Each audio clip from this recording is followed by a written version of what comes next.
Hello and welcome to another video. Now, I'm not in my usual setup. I'm actually cat sitting, so I don't have tripods and I don't have stuff to do fancy B-roll and stuff like that. So I thought I'd just do a quick update on what is my most popular video, and it's the review of the LINX10V64. It's my most popular review by far, and I want to just say if there's anything I've noticed, because the video is getting nearly 2 months old, and I want to say what I think of the tablet after owning it for nearly 2 months. So, let's get into it. This tablet is amazing. Call it whatever you want, a tablet, a 2-in-1, a laptop. I think it generally can replace a laptop, but it really depends on what you use it for. I use this, and I've been using it for mostly Word documents, Office, watching YouTube, spreadsheets, taking to lectures is a big one, and taking to classes, as well as throwing it in my backpack for when I might be going on a day trip, and I just want to have something there to go on to go on the internet with, rather than my phone. It's great for that. You just put it in your bag and it's perfect. Battery life is pretty good. I usually get about 2 days of use on it. If you just throw it in your bag, you can usually turn it on a few days later because it'll automatically turn off and it'll still have battery. If you're looking at straight up word processing, you're going to get about 10 hours use out of it. It's perfect for stuff like that, and I don't think you could get much better. So, have I found any other uses with it? Yes. The mini HDMI port is amazing. So as I said, I've been cat sitting this week, and this has come in so handy. I just stick a mini HDMI cable, micro HDMI cable, into my bag, put it behind the telly, stick it in a HDMI, and I've got a full-fledged media center in my bag. It's got Netflix, it's got YouTube, it's got Kodi, it's got everything that you can put on Windows, and it's amazing for stuff like that. Can't recommend it anymore for something like that. For ease of use and just size, it's amazing. It's better than carrying one of those Kodi boxes and having to set that up, because it's full Windows and it does updates and stuff like that. So if you're actually looking for a media player, I'd say get one of these. The other thing I found amazing with this tablet is the ease of use and the Windows 10. I've had a Windows tablet before, but it was a bit slow because it only had 2 gigs of RAM. This has 4 gigs of RAM and an Intel Atom Z500, so it's actually quite quick. And having that much RAM is amazing when you're taking notes in a lecture, because you can quickly just research something, get a Google image, and you don't notice any lag, drop it into Word, and it's amazing for doing stuff like that. You don't notice any lag with the RAM and the processor. Some people don't like the Z500, but I think it's quick enough for this and kind of similar things. So I do recommend it on its specs, and I don't think it needs more than 4 gigs. There's a lot in the market with 2 gigs, but I'd say go for the 4 gigs. So negatives about the tablet. There's a few negatives I've found. One is the back. It gets scratched to hell. I don't know if you can see, but over here I've a few scratches that have come from just having it in my bag, and it's a bit of a shame. I know when you're having things in your bag that they'll get scratched, but I don't really see much point in having a case because of this fabric thing at the front, the keyboard case kind of cover thing. I don't really see having a case on it.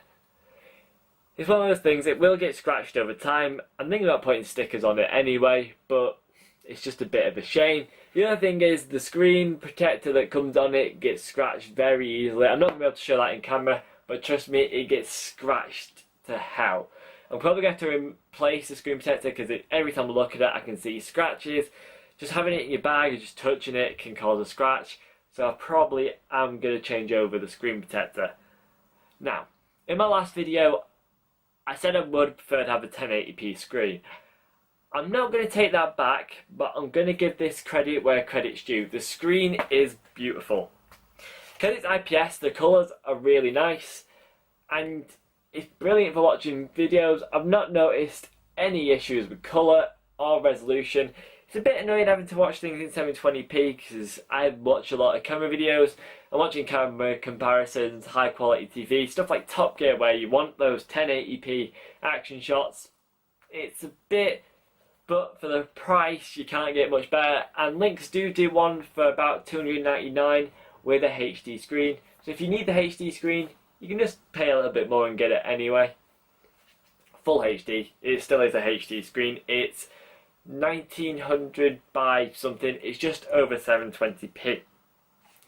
So besides the screen, there's nothing really negative else about it apart from the keyboard. I've noticed that the trackpad is the worst trackpad I've probably ever used. It's not great, it bugs out all the time, it's very clicky. The keyboard itself isn't actually that bad, it's just cheap, but it does the job. But the trackpad's hard to control, and sometimes I just want to stick a mouse using the USB port in. But what can you do for the price it costs? I mean, it's better than some like tablet keyboards I've seen, but it's not the best, and it is a downside if you're going to be playing like mini games and kind of Windows games on it.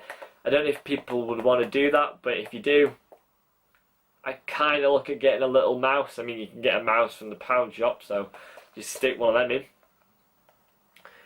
Other things about the tablet, the standards come a little bit looser over time. I don't think that's anything to be worried about. I think it's just generally to do with using the laptop that the hinges have become a little bit looser. I wouldn't say that's a negative, it's just something I'm saying.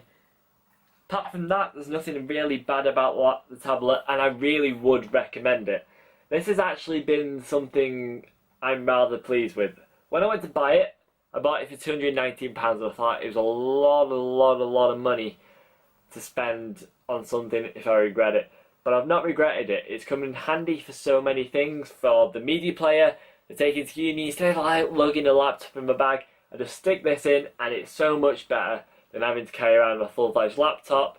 Laptops die quickly. The 10-hour battery life that I get on this, I don't know if I mentioned that, it gets around 10 hours for Word documents and stuff like that. It's brilliant in lectures if I've got a 9 to 6 day. Then having this in my backpack with the battery life is brilliant. They are a godsend, and I do recommend them. You can get kind of little full-fledged Chromebooks for the similar price, but every time I look at a Chromebook, I just can't think, but you can't really do anything else on them apart from Chrome. They are getting the App Store, but to have Windows is such an amazing thing. Just stuff like downloading Word files and opening Word files. In uni, sometimes compatibility is a good issue. Can be quite an issue if you use Google Docs. Having Word on it is amazing. So I do prefer this over Chromebooks because I have used Chromebooks in the past. So if you're looking for a cheap-ish, inexpensive laptop replacement, I would say this is a laptop replacement. I have not found any negatives in the 2 months of using this. If anything, I love it more than when I first bought it because of the stuff like the mini HDMI port. The USB port comes in handy because you can put stuff like a wireless keyboard in. So if you're using it as a media center, just stick a little wireless keyboard in and you can just use that. The SD port I've never really used. The headphone jack is just a headphone jack, and I'm really happy with it. I watch a lot of shows, I use this a lot. The battery life's really good, and I would recommend it. I wouldn't change anything about my last video. This tablet is something to look out for. I don't know about the dearer version. If you've got the extra money to spend, get the $299 with a full HD screen, because that, just buying a new tablet and having full HD screen, it gets on my nerves a little bit. But look at this. But for the price, can you complain? You got a full-fledged laptop if you connect it to the keyboard,